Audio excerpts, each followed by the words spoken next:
Hello friends, and welcome back to my channel. We're in the studio today. I've got my nice pink gloves on. We're back with another jewelry tutorial. I posted a little instructional video a bit ago about using threadless jewelry because I was getting a lot of comments about it on my page, and the response was really awesome, and many folks were asking for advice with different styles. One of the most requested I got messages about were seam rings. And I really wanted to talk about seam rings first because these are probably the pieces of jewelry that I see clients damage or break the most often by not understanding how to properly work with them. Seam rings are tricky even for piercers to learn how to work with. My apprentice Alex is currently working on seam rings and not really having a great time, and realistically probably won't be having a good time for like another 6 to 9 months. It really is a specific skill set, and if you do not feel confident with them, please just see a piercer to help you with it. But seam rings work by twisting open and closed. I'm gonna show you that in this video. We're gonna talk about how to work with these rings.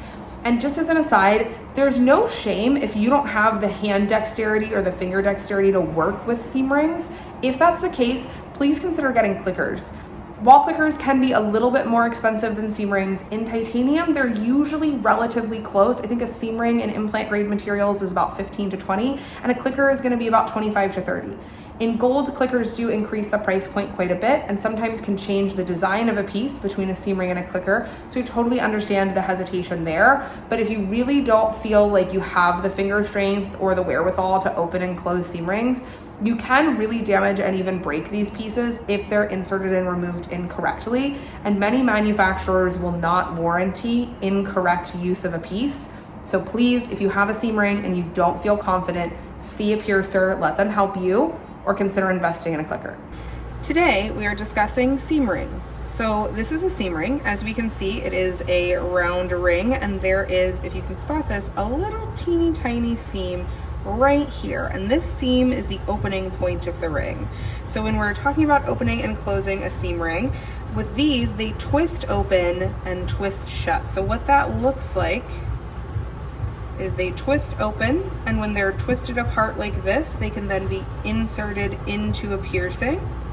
And then once they're in that piercing, they can be twisted back together again in order to close. Now you'll notice my first push there, I've gone too far and they're not quite properly aligned.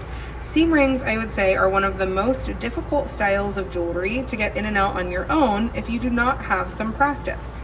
So the correct method of opening a seam ring is twisting apart.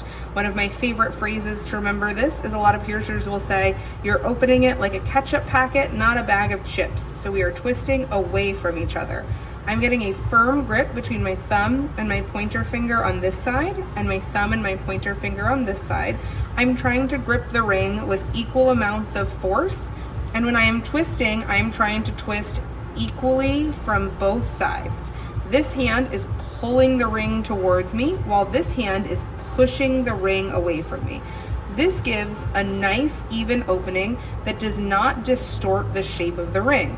So when I go to close this piece up, I do the same grip, and then I am pushing and pulling opposite now. Now this one I managed to get it almost totally closed. If you notice here, if we can get it to focus, there's a little bit of misalignment. So when closing a seam ring, it's not uncommon to need to adjust the closure just a little bit if you don't get it right the first shot. Now the trick with these is that if they're not opened correctly, you will warp the seam ring and it will no longer be a nice round ring. What that can look like is if we open it and as I'm opening it, I apply outward or inward force, I can open it to where it no longer aligns. So I'm gonna reopen this again. And this time, if you noticed, I pulled out and away with this finger instead of pulling directly back. So now if I go and try and close this down, there is a gap and it doesn't align because I've warped it. Now, experienced piercers are typically able to work within that gap and correct things and get it back into alignment. But at home, this may be a struggle for you. If that is the case, I would definitely suggest seeing a piercer to help you with inserting these.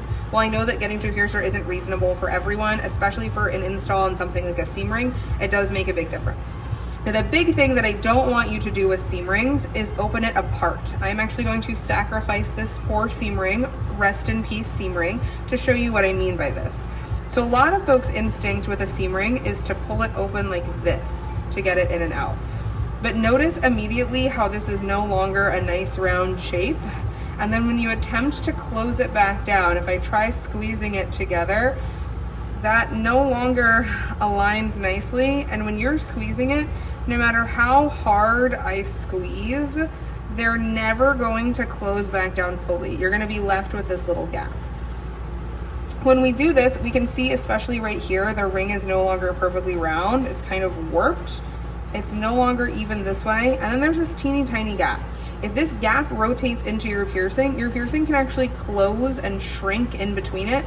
And then you get stuck with this ring that doesn't rotate or go anywhere in your ear, and it can definitely cause problems.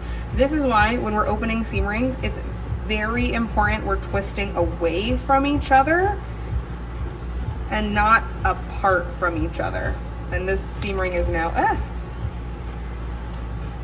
very sad and warped and distorted and will live in the trash. It's actually not, we're not wasteful here. I'll find something to do with it. Maybe it'll be a practice seam ring for my apprentice.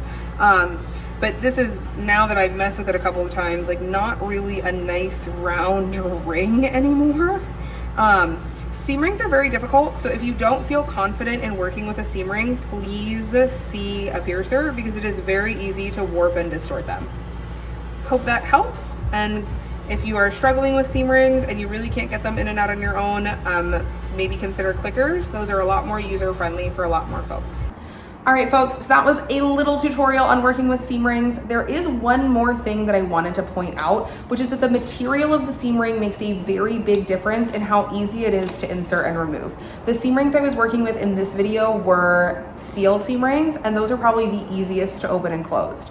Niobium is also relatively easy, and gold is easy at smaller sizes, but if you have, say, a 16 gauge or even a 14 gauge seam ring, especially in solid gold, those can be very, very difficult even for a professional piercer to remove. So again, unless you feel super confident working with this style and super confident in your hand strength, I would see a piercer to insert and remove these styles.